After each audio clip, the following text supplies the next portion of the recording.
I have heard about a whole lot of hate that's being directed at our trans community, using this as an opportunity to villainize our trans community or any other community out there has lost their sense of common humanity. So in order to make Minneapolis a safe haven and other cities, normal people have to live under the fear of being murdered so that these people can be safe and emboldened to take our lives? Is that how this works? When you hear about a tragedy like the one that just took place in Minneapolis, what comes to mind is, how can you support the victims? How can you come alongside them and help them pick up the pieces? What can you do to bring about unity? And how can you assist them in the present as they move towards the future of rebuilding hope in their community? That's what you expect. But instead, the Mayor Jacob Frey, didn't do that. Instead, he took liberty to come out and support the trans community. Now think about that. If a black person were to take a white person's life, you wouldn't expect for the mayor to come out and say, hey, yeah, we want to defend the black community. If a white person took a black person's life, you wouldn't expect the same thing to happen, for them to come out and say, yeah, we want to protect the white community because people are castigating them now. You don't expect that. Nor should you expect this Mayor Jacob Frey, to come out and now do a campaign for people who are dealing with gender dysphoria. So they are the ones that we should focus on the most right now. If you don't believe me, take a look at this. I have heard about a whole lot of hate that's being directed at our trans community. Hate. Anybody who is using this as an opportunity to villainize our trans community or any other community out there has lost their sense of common humanity. We should not be operating out of a place of hate for anyone. We should be operating from a place of love for our kids. All of us. This guy needs to go get I don't know, man. He needs to grow a pair. I'm just going to be honest with you. This is a spineless Nimrod. He is. He's weak. He has no muscle, no strength. He's a punk. That's what he is. Instead of leaning in to the situation and praying for Christians or praying for Catholics or saying something about the faith community, instead of doing that, instead of talking about children who were greatly impacted by this tragedy, instead, he talks about the trans community. And that I'm hearing there's a lot of hate. There's a lot of hate that I'm hearing. And there's a lot of villainization, and I won't stand for that. I mean, he's just so punkish. That's what he is. Man, they need to vote this guy out. He's drunk the Kool-Aid, and now he has a mental delusion. Instead of centering the tragedy of children murdered in a Catholic school, Mayor Jacob Frey rushed to defend the trans community. This highlights a disturbing trend. Leaders prioritize political narratives over innocent lives. Now, the next video that I'm going to show you is masterfully done by the one and only Jesse Waters. He's getting ready to expose the truth behind the trans community that Jacob Frey, the punk mayor, would not touch with a 10-foot pole. Watch. Transgender who hates Trump's Christians and Jews, shoots up kids at a Catholic school, and the media wants to take away your handgun. So how are we supposed to protect ourselves from trans shooters? The media is bad at pattern recognition. We aren't. Just 2 years ago, another trans 20-something walked into a Christian school in Nashville with a rifle and shot 3 kids and 3 adults. That's right. They buried the manifesto and locked down the case. We've seen trans shootings in Colorado and in Maryland. They even shot up an ICE facility in Texas. Yes. And it seems like half of Antifa's trans. A couple of they-thems just got popped for firebombing Teslas. The mayor of Minneapolis says, you can't say that. Anybody who is using this as an opportunity to villainize our trans community or any other community out there has lost their sense of common humanity. We should not be operating out of a place of hate for anyone. We should be operating from a place of love for our kids. I don't hate anyone who thinks they're trans. I feel sorry for them. But statistically, the trans population has been prone to violence. That's not villainizing, that's reality. And if you can't recognize reality, you're in danger. We love the American people, especially American children. And if they're troubled and believe they're somehow a girl trapped in a boy's body, we want to get them help. Right. We don't want to give them hormones and operate on them. Society shouldn't be trying to produce more trans kids. We shouldn't be encouraging an emotional disorder or whatever this is. And doctors should stop profiting from it. Great Britain ended child sex change surgeries. They said it's barbaric, and they're right. And politicians should stop elevating the trans issue like it's the civil rights struggle of the 21st century. You see it all over Minneapolis. Minneapolis will continue to be a safe haven for our trans community. For being a safe haven for transgender individuals. We have sued them for gender-affirming care. Yes, we are not going to scapegoat our transgender community.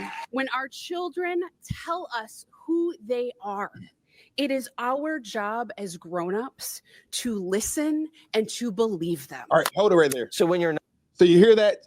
We're going to make Minneapolis a safe haven, a safe haven, a safe haven, a safe haven, a safe haven, a safe haven. Now, normal people are unsafe.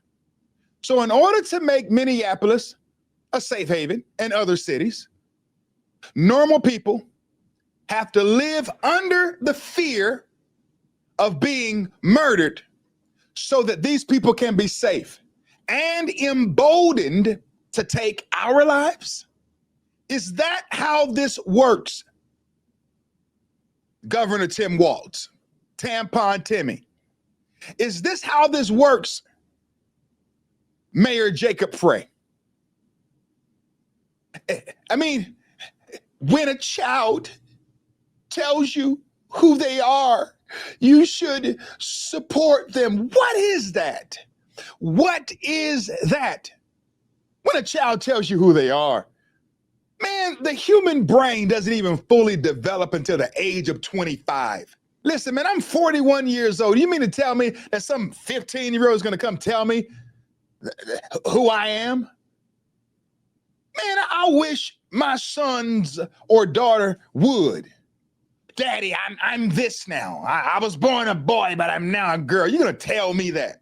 When I was there when you were born, when you took your first breath, I was standing in the delivery room, but now you're going to tell me who you are? Oh, really? Really now? You? I mean, let's just be honest.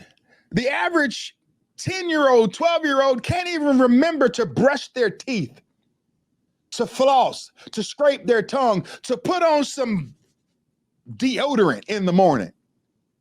You got to remind them to properly wipe their behinds when they're 8 years old and 7 and 6. I mean, come on.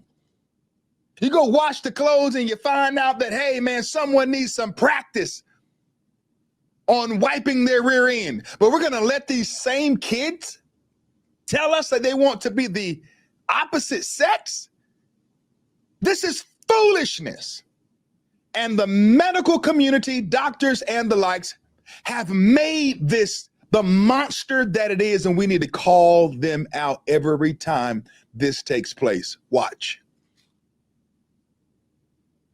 9-year-old tells you he's a horse. Do you let him sleep out in the barn and eat hay? Right. What are we doing here? Just a few years ago, the psychiatric community classified transgenderism as a mental illness. Then doctors went woke and removed it as a condition, and now millions of young Americans are identifying themselves as trans and getting high fives. When someone has an illness, we should treat it instead of affirm it. Right. We don't celebrate schizophrenia. We don't encourage depression. Right. Teenagers are confused. Sometimes these things are just a phase. And if they're not, all right, then a grown man can wear a dress. If he wants to do that in America, he has that right. We're a pretty darn tolerant society. But the left's weaponizing trans kids and turning them into culture warriors. And they've been turned loose against the church, schools, and Trump. You see it, I see it. The trans clan has a militant wing, and it's out for blood. They're taking lives, defiling churches, and freaking everybody out. And some politicians are doing more to protect shooters like Westman than soft targets like schools. In 2023, private schools in Minnesota begged Governor Walz to fund more school safety. They told him it was an urgent and critical need.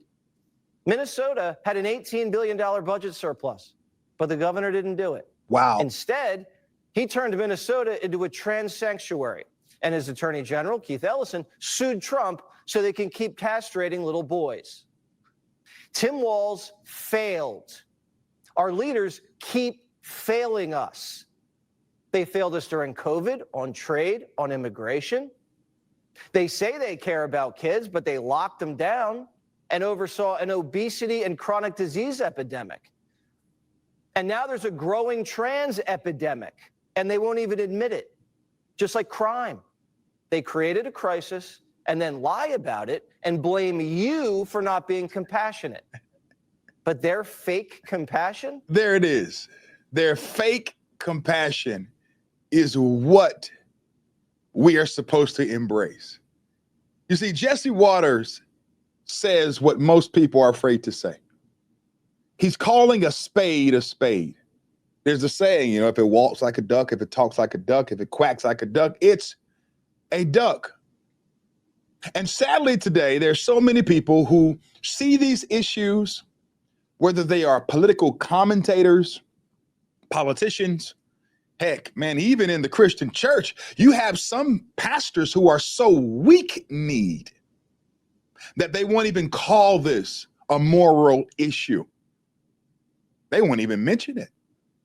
Now, I believe this, that weak pulpits create weak Christians.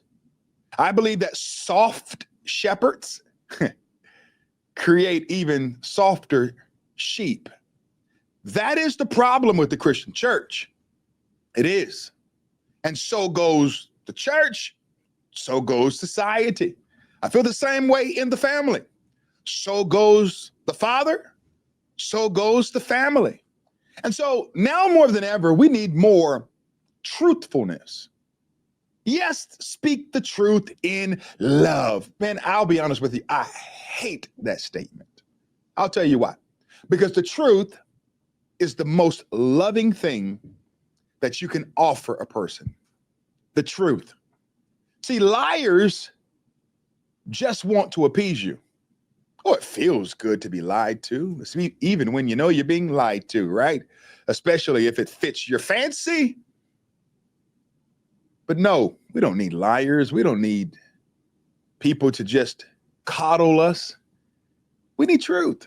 Our kids need truth. The trans community needs truth. See, trans identification is heavily concentrated amongst Gen Z, ages 13 through 29. Millennials, ages 30 through 49, the category of trans drops sharply, and Gen X boomers are nearly absent. This generational skew is one of the biggest reasons the debate is so politically charged. Older groups see it as a sudden social spike, while younger groups normalize it. So let's talk about some of the stats when it comes to teens who identify as trans. It's less than 3.3% for teens ages 13 through 17. It's also less than 3% for young adults ages 18 through 29, and it's less than 1.5% for adult ages 30 through 49, and 0.3% to 0.5% ages 50 through 64, and 0.2% for seniors 65 and up. What does that mean? That the younger demographic, ages 13 through 17, that they are in a craze today. They have a fetish for being trans, and they're more susceptible to it and open to it. The biggest concentration is Gen Z, ages 13 through 29, while older generations identify as trans at a much lower rate. And see, we are creating crutches for the trans community. Political leaders turn perpetrators into victims, reinforcing a culture of excuses. This coddling approach denies the trans identifying community real help and accountability. Society is left with an endless cycle of violence, tragedy, and media cover-ups. We see this take place all the time. The real victims now that we should focus on are children and families. And you heard Jesse Waters mention that the church is under attack. It is. And schools. And President Trump, because he's fighting against this trans zealot craze in society. The focus should be on grieving families in this moment and murdered children. Politicians downplay their suffering in order to advance an ideological shield. This misplacement of empathy further divides communities and erodes trust. So what is the takeaway? Shielding harmful behavior under inclusion fails both the victims and the trans community. We need truth. We need to address this issue head on. We need to stop covering things up to compensate for people's feelings. We need honesty. And honesty is this: there are only two sexes, male and female. Let me know what you think below, my friends, in the comment section. Am I right or am I wrong? Am I weak or am I strong? God bless you, my friends, and God bless America. Do me a big favor and go and like, share, and subscribe to my channel. Take care.